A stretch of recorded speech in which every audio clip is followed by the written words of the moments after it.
मानो कि भवसागर के किनारे पे जाने के बाद कम से कम कोई नाव ना मिले तो परमात्मा ही केवट बन के आ जाएगा और तुम्हें भव से पार करा देगा। सुदामा को नदी के पार कराया और भगवान तो अपने द्वारिका चले गए और योग माया से कहा मेरा मित्र आया है। सोया नदी के किनारे था, योग माया ने उठाया और सुदामा को द्वारिका में रख दिया। रात में सोए थे नदी के किनारे और नींद खुली द्वारिका में। चारों तरफ द्वारिकाधीश की जय हो, द्वारिकाधीश की जय हो, द्वारिकाधीश की जय। सुदामा ने कहा भैया जी कौन सी नगरी है? ये द्वारिका, यही कृष्णचंद्र जी महाराज की द्वारिका। हाँ भैया हमें उनके महलों का पता बता दो। लोगों ने सुदामा को महलों का पता बता दिया और सुदामा जी सीधे महलों के दरवाजों पर पहुंच गए। अब यहाँ पर लोग कहते हैं, मैंने भजन भी सुने, ओ भिखारी कहां से आ गया, किससे काम है, क्यों इस स्तर पे आ गया? ये गलत, भागवत में कहीं ऐसा लिखा ही नहीं। अरे सुदामा को देख करके दोनों द्वारपाल चरणों में गिर पड़े। महाराज हम आपको देख के समझ गए, मेरे प्रभु के मिलने वाले मेरे प्रभु के भक्त ऐसे ही होते, ऐसे ही होते हैं। विचार करना, भगवान के दर पे ही अगर संत ब्राह्मणों का सम्मान नहीं होगा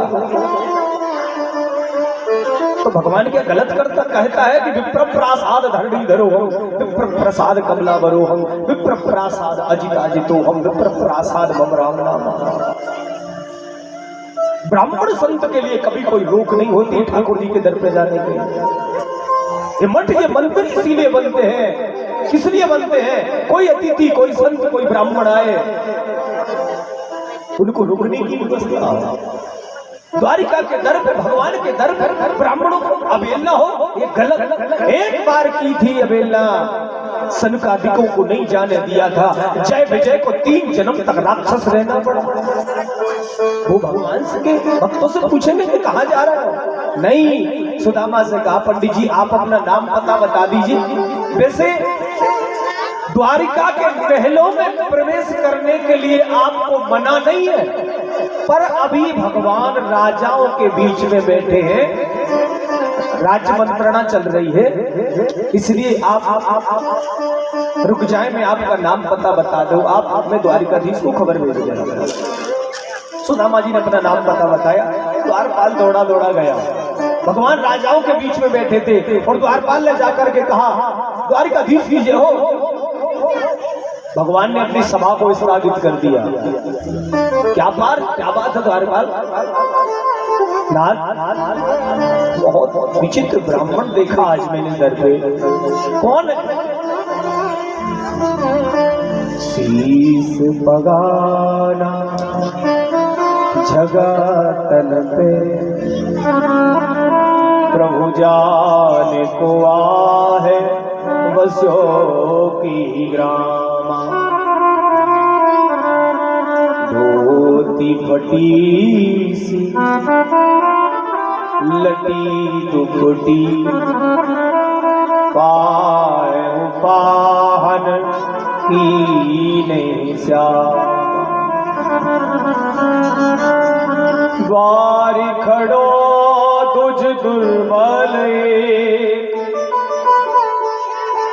रोच किसो वसुधा अभिराम। इतना सुना था, द्वारिकाधीश उठ करके खड़े हो गए। द्वारपाल उसका नाम क्या है? ऊंचत दीन दयालु को नाम, बतावत आपनो नाम सुदामा। और जो ही सुना सुदामा, अरे मेरा मित्र आया है, मेरा बचपन का यार आया है, मेरे परमात्मा सिंहासन से उठे और द्वारिकाधीश दौड़ दौड़े। भगवान की पादुका कहीं गिरी, बाजू बंद कहीं गिरे, मुकुट कहीं गिर गया।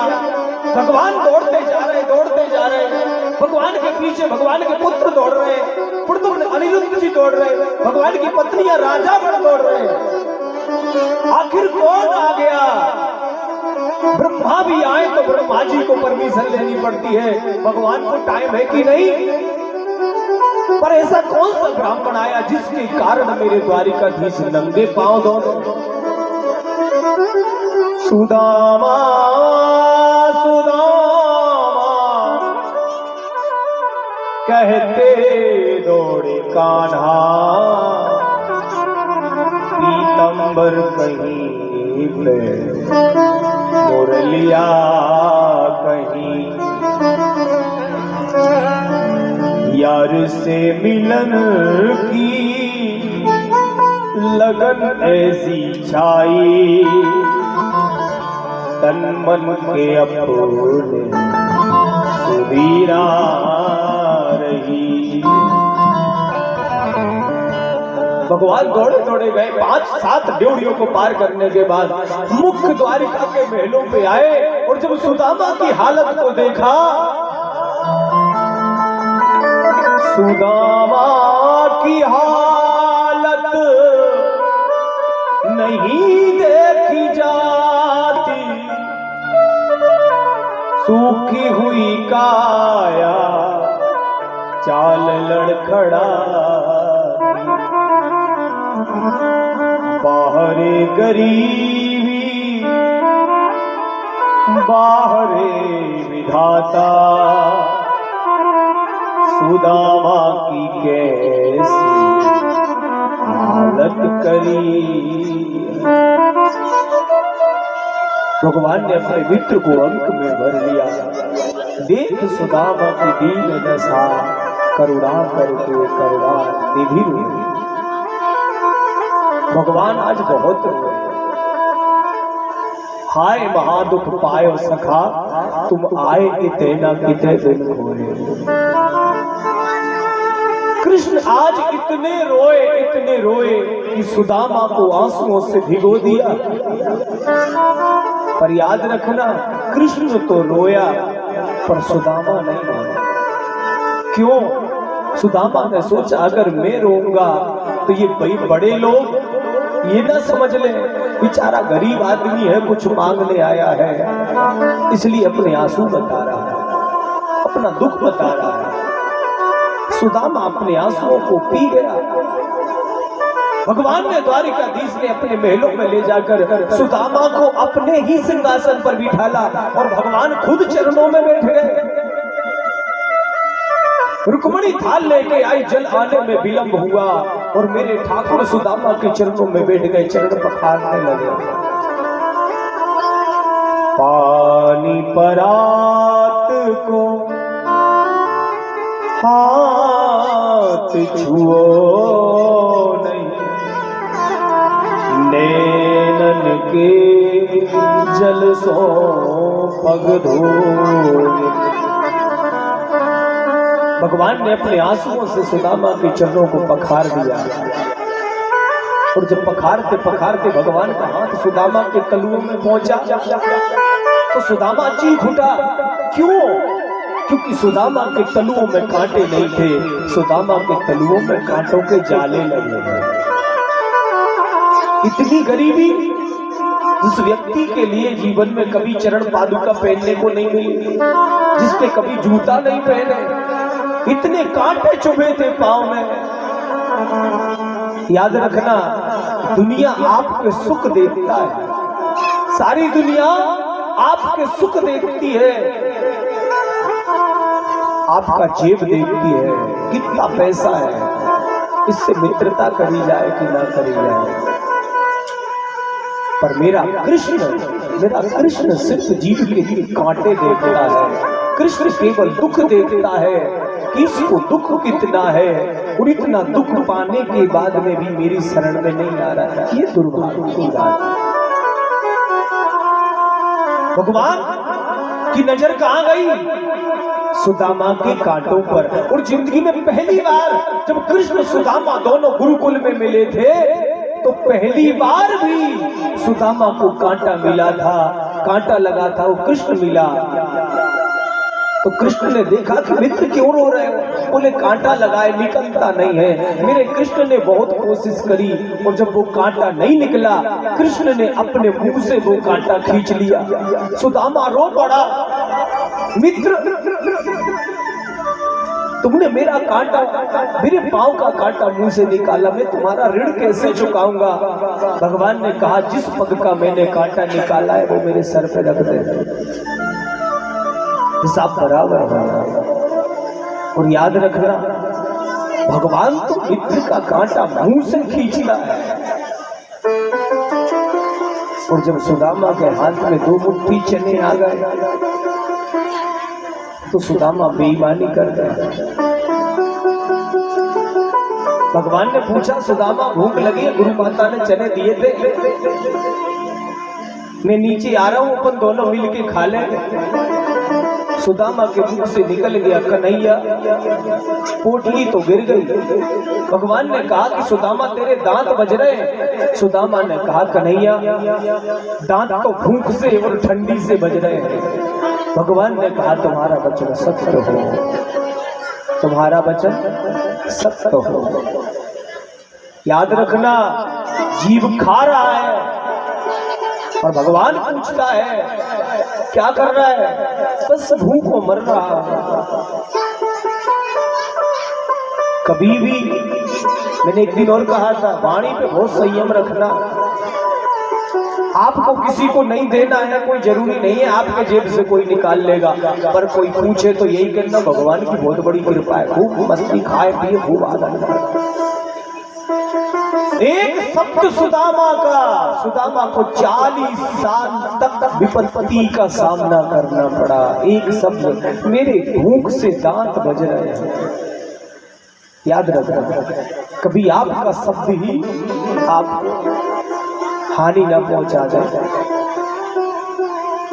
आज भगवान ने सुदामा के चरण पखारे, आंसुओं के जल से चरण रोए और भगवान ने सुदामा को सिंहासन पर बिठाला। सोचो, एक मित्र की चरण पादुका भी सोने की और दूसरे मित्र के फटे हुए कपड़े, दूसरे मित्र के पास पहनने के लिए कपड़े भी सही नहीं है, पर दोनों एक जैसे, भाव तो एक जैसे। भगवान ने जब भोजन तैयार हुआ, दोनों साथ बैठे, 56 भोग आ गए। सुदामा को कई दिनों से खाने को नहीं मिला था, पर सुदामा ने ऐसा नहीं कि टूट पड़ा हो, 56 प्रकार के भोग आ गए, नहीं, थाली जैसे सामने आई तो थोड़ा सा खाया और कृष्ण से कहा, कन्हैया जी ज्यादा पकवान मत खाया कर। क्यों? ज्यादा पकवान खाए तो बुद्धि खराब है जाए। भगवान ने कहा, सुदामा पकवान खूब खाओ, पर जो पकवान मुझे भोग लगा के पाता है उसमें बुद्धि बिगड़ती नहीं है, सद्बुद्धि हो जाती है। आज पत्नियों को आशीर्वाद दिया। भगवान ने सब पत्नियों से कहा कि चलो सुदामा जी को प्रणाम करो, सब आ रही है। रुक्मणी सौभाग्यवती भव, मित्रवृंदा सौभाग्यवती भव, कालिंदी सौभाग्यवती भव, नवनिधि सौभाग्यवती भव, सत्या लक्ष्मणा भद्रा सब सौभाग्यवती भव, सौभाग्यवती भव, सौभाग्यवती भव, सौभाग्यवती भव, सौभाग्यवती भव। अब एक बात बताओ, आप लोग 2-5 बार जरा आशीर्वाद दो, ज्यादा नहीं। अब सुदामा का वैसे तो हाथ उठ नहीं रहा, सुदामा अपने हाथ को दबाने लगा। क्यों? 1,000 पत्नियों को आशीर्वाद दे पाया। सुदामा ने कही, कन्हैया कितनी और है? भगवान ने कहा, तू आशीर्वाद देता जा। फिर लगा, सौभाग्यवती हो, सौभाग्यवती हो, सौभाग्यवती हो। अब 1,000 और निपट पाए, लाइन टूट नहीं रही थी। तो सुदामा ने कहा, कन्हैया का बाबा कान में घूंगो। भगवान ने अपना कान किया, का बाबा। सुदामा ने कहा, अरे अपनी है? हाँ हाँ सब अपनी है।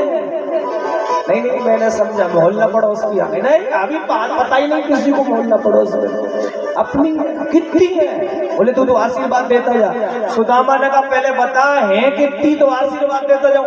2-5 हजार हुई होंगी, लाइन नहीं टूट रही है, कितनी है? कृष्ण ने कहा कि ज्यादा नहीं है, 16,108 तो है। मर गए। सुदामा ने कहा कि मतलब 16,108 पत्नियां कम है और होनी थी, तू नहीं सुधरेगा जिंदगी भर। बताओ कोई पत्नी है, कोई शादी होती है, 16,108। हम तो 1 हफ्ता लग रहा है आशीर्वाद देने, हमारी बस की। एक काम कर, क्या तू ही मोई प्रणाम कर ले, मैं तो ही से कह दूं सौभाग्यवती भव, सबे मिल जाए। अब तुम सुदामा को साधारण समझते हो, जो सुदामा कृष्ण को प्रणाम करा दे। और आज सुदामा के लिए भगवान कृष्ण ने प्रणाम किया, सुदामा ने आशीर्वाद दिया। किसकी सेवा हो रही है? विरक्त इंद्रियार्थेषु प्रशांत आत्मा जितेंद्रिया। जिसके घर में 4 दिन चूल्हा तो ठीक है, अगर मायके जा रही है साड़ी नहीं ले पाई तो घर सर पे उठा ले। प्रसन्न रह सकता है कोई? जिसके घर में 4-4 दिन चूल्हा ना जल गए, फिर भी वो प्रसन्न आत्मा जितेंद्रिया, ये उस जितेंद्रिय सुदामा की सेवा हो रहा है। आज सुदामा जी एक रात रुके। सुदामा जी से भगवान ने कई बार पूछा, क्या सुदामा मेरे लिए भाभी ने कहा भेजो। अब जब ये बात सुनी तो सुदामा ने सोचा कि जब ये सब पत्नियां चली जाएंगी तो कन्हैया को अकेले में बता दूंगा कि तेरी भाभी ने ये चावल भेजे। क्योंकि जहाँ हीरे मोतियों के कंगूरे लटके थे वहां सुदामा सोच रहे थे कि हम अपने चावल का बताएं, ये रानियां क्या कहेंगी कि बताओ तुम्हारे मित्र आए इतने दिन में और ले सो चावल। पर सुदामा ने छुपा लिया। बार बार कृष्ण पूछ रहे थे, भाभी ने कहा भेजो, भाभी ने कहा भेजो, नहीं बताया सुदामा ने। तो भगवान ने जब हाथ डाला, पीछे से पोटली निकाली, और जैसे पोटली निकाली तो घुमा घुमा के भगवान देख रहे। और जब चावल खोल के देखा, 1 मुट्ठी चावल भगवान ने भरे। अनेन जो स्वर्ग के अधिपति देवताओं को सुख होता है वो मैं सुदामा को दे रहा हूं। दूसरी मुट्ठी भरी, सूर्योदय से लेकर सूर्यास्त तक जो राजा को सुख होता है वो मैं सुदामा को दे रहा हूं। तीसरी मुट्ठी भरी थी, मेरा वैकुंठ में सर्वस्व में सुदामा को दे रहा हूं। और तीसरी मुट्ठी भरी तो रुक्मणी ने हाथ पकड़ लिया, महाराज अब हम ही बचे। लक्ष्मी को दे दोगे, वैकुंठ दे दोगे, फिर क्या बचेगा? भगवान ने कहा कि आज सब दे दो। रुक्मणी ने कहा कि प्रसन्न ज्यादा है, कहीं दे दिया तो हम तो चले जाएंगे। इसलिए रुक्मणी ने और रानियों ने भगवान के हाथ से वो चावल की तीसरी मुट्ठी छीन ली और कहा कि जब भाभी ने भेजा है तो अकेले खाओगे? भाभी ने भेजा तो प्रसाद बांट के खाना चाहिए। ये द्वारिकाधीश आप ऐसा क्या कर रहे हो? आप अकेले खा रहे हो, हम 16,000 क्या खाएंगे? 2 मुट्ठी अकेले खा गए, ये तीसरी मुट्ठी में से हम सब बांट के खाएंगे। अब रुक्मणी ने अपना काम निकाल लिया, खुद को बचा लिया, वैकुंठ बचा लिया। एक रात रुके, सुदामा से कई बार पूछा, सुदामा घर में कोई परेशानी तो नहीं है? अरे कन्हैया साहब खाए पिए मौज मस्ती। लोग जो कहते हैं कि सुदामा भीख मांगता था, उसने भगवान से नहीं मांगा, हम आपसे मांगेगा? 2 शब्द नहीं कहे कन्हैया मेरे घर में गरीबी परेशान है, कुछ नहीं। और जब चलने लगे तो सुदामा, एक रात रुके, सुदामा जी ने कहा कि कन्हैया मैं जाऊं? तो कन्हैया ने कहा कि जाओ। उस समय थोड़ा झटका लगा, यार बताओ बहुत कंजूस हो गया है भाई, इतने दूर से मैं चल के आया, कह देता 1-2 दिन रुक जाओ तो मैं कितना खा लेता।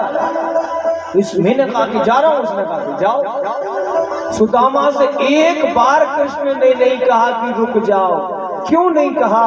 भगवान ने एक रात में पूरी सुदामापुरी का निर्माण अपनी द्वारिका के जैसे करवा दिया था। पर सुशीला भाभी ने अब तक एक ग्रास नहीं लिया है, अब तक एक भी आभूषण नहीं पहना है, हीरे मोतियों के कंगूरे महलों में लटक रहे हैं। पूरी द्वारिका जैसा सुदामा के